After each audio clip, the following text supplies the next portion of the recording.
back to an obscure tour at the edge of the internet.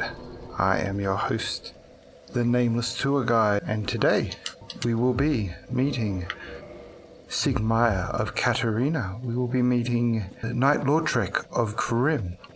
We will be checking out some extra detail in the undead church, and then we will be descending into the basement and seeing what's been put into storage there before going toe-to-toe with the Capra demon.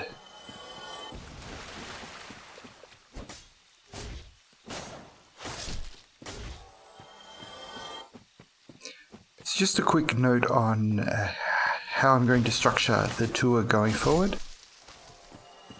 In the last episode, I cut the episode into two pieces. I quite liked how that turned out, so that's how I'm going to be doing these going forward, is that I'm going to record large chunks, such as today's journey to the Capra demon, and then I will then be chopping up that chunk into 20 to 25 minute pieces, depending on where the breaks are. And that's just to make sure that the topics don't get lost in the mix. And so, let's start this episode by meeting the NPC, Siegmeyer of Catarina. As we discussed quickly when we met Solaire of Astora, each of the NPCs represents a god of Anor Londo, or one of the lords. Solaire of Astora represented the two brothers, and here Siegmeyer represents Havel the Rock. And we can quickly see that Siegmeyer is a symbol of Havel the Rock by the design of his armor set. If we compare this greyish armor that hides Siegmeyer's body, it's very similar in its design to the armor that we found on the last of Havel's men. So let's have a quick chat to Siegmeyer of Catarina here.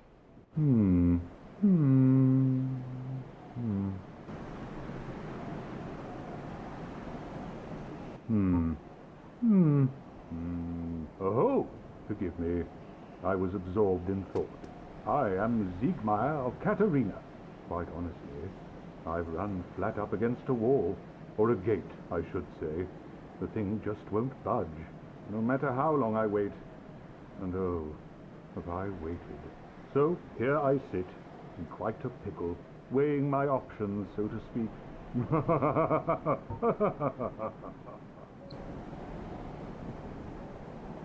Still closed. Still closed. And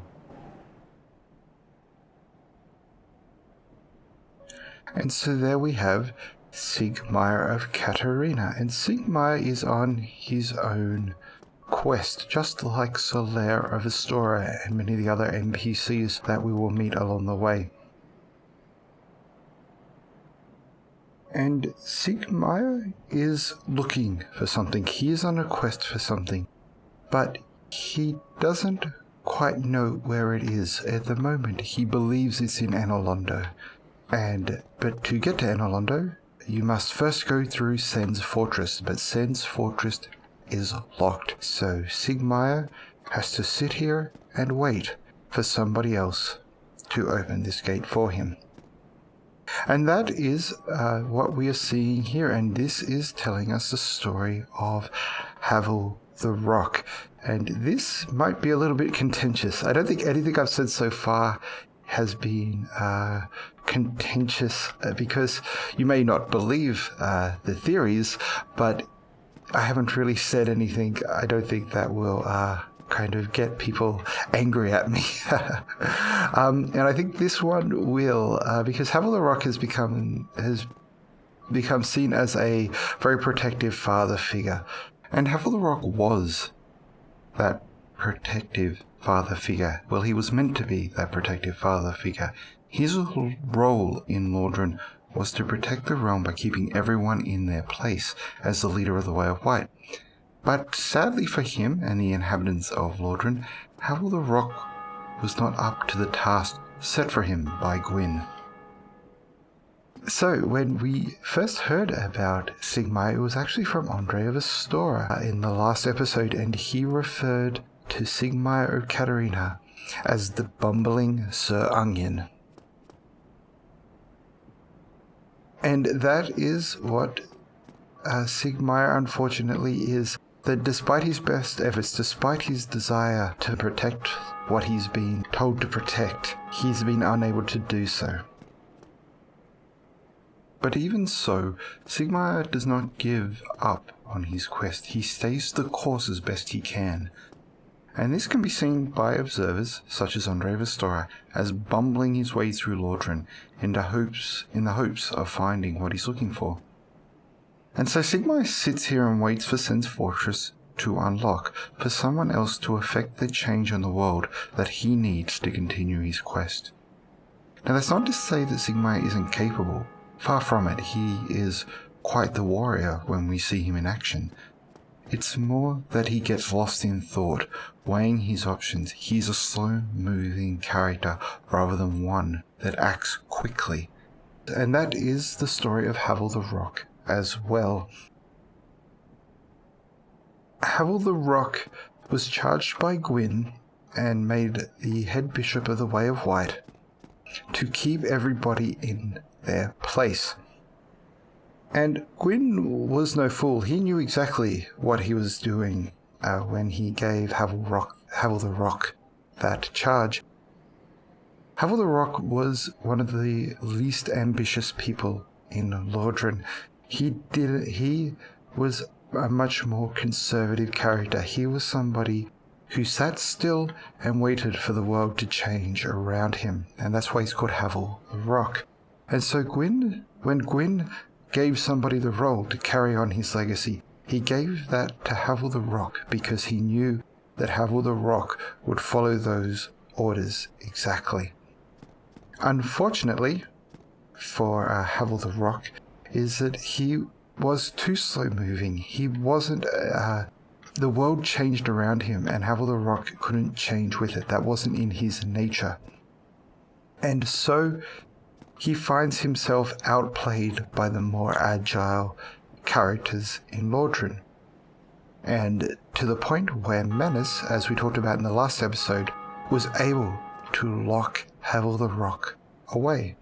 For his own good, of course. And so that is what we're seeing here in this little vignette. This is Havel the Rock being locked away from what he has been told he must protect. He's not being locked... Havel the Rock was not locked away from Anor Londo. Havel the Rock was locked away from Lordran, and Menace did that. But why did Havel the Rock allow Menace to lock him away?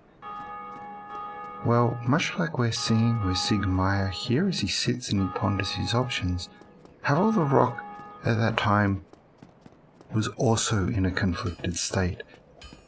He did not know what to do with the situation he had found himself in.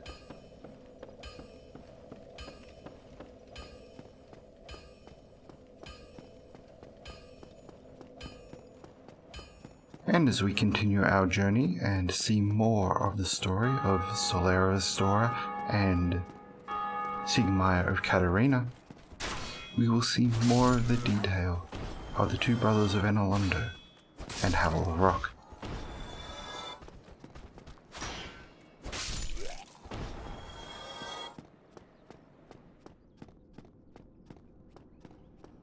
And now we are back in the undead church, and now we will go and meet the luckiest guy in Lordran, Knight Lautrec of Carim. Now here, as we approach, this is the congregation that remains in the undead church. They are here seeking salvation as promised to them by the Way of White, and leading them to salvation is the channeler over there, a servant of Seath the Scaleless. And the channeler has one of the few spells that actually aid other creatures around them.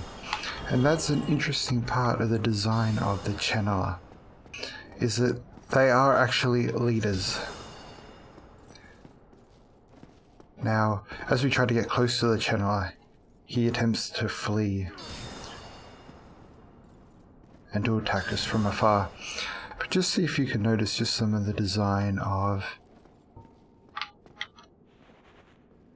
his armor set. He's trying to keep his distance from us. We'll be talking more about the channelers when we get to the Duke's archives. But right now, let's continue.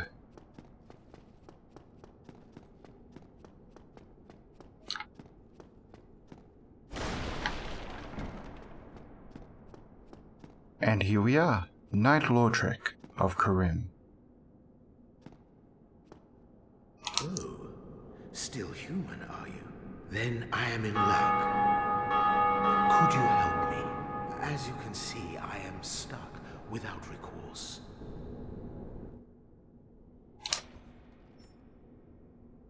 There, I just used the mystery key.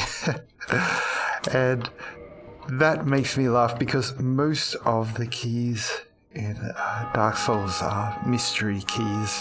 What do they open? What do they mean?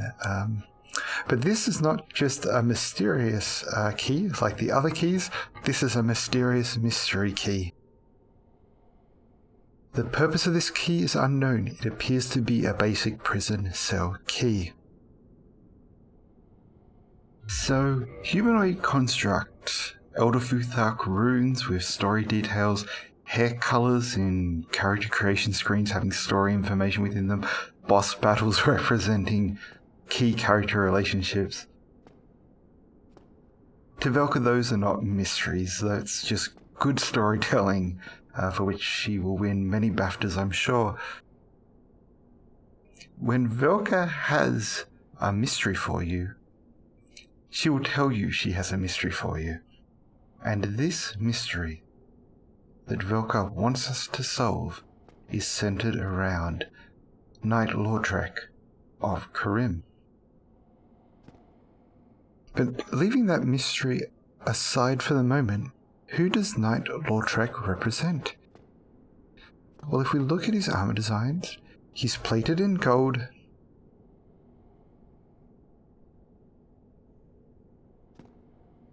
and he has a crown atop his head. Knight Lautrec represents Gwyn. And what is happening, what we are seeing right now, is a discussion between Gwyn and Seath the Scaleless in the Age of Ancients. Thank you. Yes, sincerely. I am Knight Lautrec of Carim. I truly appreciate this, and I guarantee a reward. Only later. Yes, very sorry. Your reward will have to wait. I've just been freed. Allow me some time. I am free. Now, I can get back to work.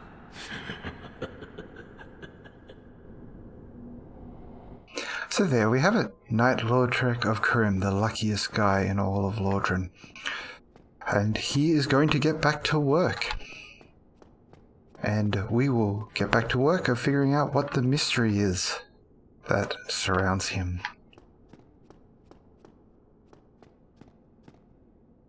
Now, this is an interesting thing to note about what was just said there. Oh, one quick thing. I'll just cover this first before we go on. Here we have had a human placed in a barrel and bound there until their humanity has crystallized on their corpse. This is part of what is happening. This is part of the extraction process that is happening here in the undead church and what everybody is seeking, which is the transcendency that is promised by the way of white. Because this humanity, as was discussed many episodes ago, is what anchors people to this existence of Lordran. And these people do not wish to be here anymore, and they hope that they can get rid of their humanity and transcend and escape the cycle they find themselves in.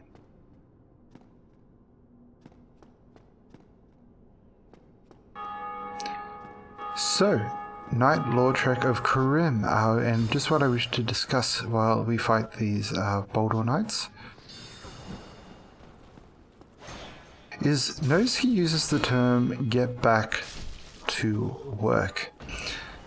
Even once we know the story of what of Lautrec of Carim, it's a very odd way of phrasing what he is doing and the mystery that surrounds him. And that is where I just want to introduce some wild speculation here on my behalf of a shared universe of Dark Souls. And you could completely ignore this. I just want to put it out there. As I only have a PC, so I've never been able to play any of the Demon Soul games or any of the Bloodborne games, which I hear is in a very similar vein to the Dark Souls games. The idea that those games and Dark Souls, or maybe even other From Software games, all are part of a shared universe, is an interesting one to me simply because of that conversation. That is a conversation between Gwyn and Seath the Scaleless in the Age of Ancients. And the thing that Gwyn says to Seath the Scaleless is that it's time for me to get back to work. Meaning there was something that Gwyn was doing before the first flame erupted. And Seath the Scaleless was part of helping get rid of whatever that long dark was between whatever happened before and the light of the first flame and the rule of the everlasting dragons. And this I find is intriguing also because of the other lords as well.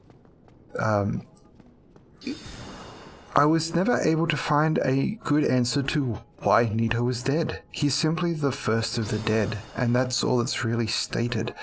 It is though he's already dead when the first flame erupts. The Witch of Isilf is also in a bit of a state that we'll be discussing later. It's as though she was frozen midway through a quest, and we see that kind of sentiment being expressed again with Gwyn. So if I was looking for a way of tying Dark Souls to one of the other games from Software, I would be looking for one with someone like Gwyn, an ambitious character like Gwyn, a dragon like Seath the Scaleless, a witch like the Witch of Isilf, and Nito, a dead creature of some kind, just this large dead creature that absorbs other dead creatures. And this game may, even if again, wild speculation, so this all might be completely untrue, but that game might not even exist yet, as we've seen with series like the Zelda franchise and things like that. The original piece that that Dark Souls is based on may not even be made yet, as those lords could just be truths of this world. And later on, when From Software wants to make another game in the Dark Souls universe or anything else, they can make a prequel that features those four creatures. I'm not sure, just putting that out there because it gets brought up here with Knight Lautrec of Carim. And now we have met Siegmeyer and Lautrec. We will now be looking at some extra detail here within the Undead Church that we didn't cover in the previous visit.